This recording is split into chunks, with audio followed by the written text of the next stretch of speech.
Retallades que Amnistia Internacional considera que ja tenen conseqüències en els drets humans.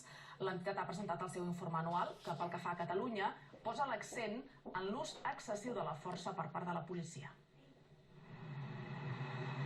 Amnistia Internacional denuncia que les polítiques d'austeritat estan donant l'esquena a la protecció de drets fonamentals com l'habitatge i la salut.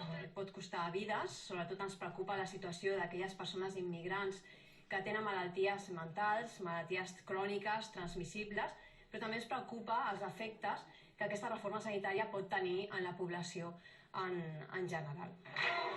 També acusa el govern central i el Partit Popular d'estigmatitzar membres de la plataforma d'afectats per la hipoteca. El govern català l'adverteix sobre l'ús excessiu de la força i dels materials antiavalots als Mossos, especialment de les pilotes de goma. Que s'aprovessin directrius estrictes sobre el seu ús, alhora que s'establien mecanismes independents d'investigació quan es fa un mal ús d'aquestes pilotes de goma. Amnistia Internacional reclama al president Mas que posi data a la reunió en què li ha d'explicar l'agenda de drets humans a Catalunya i les recomanacions com donar més protecció a les víctimes de la violència de gènere o acabar amb la discriminació de la llibertat de culte i de dovell de la comunitat musulmana.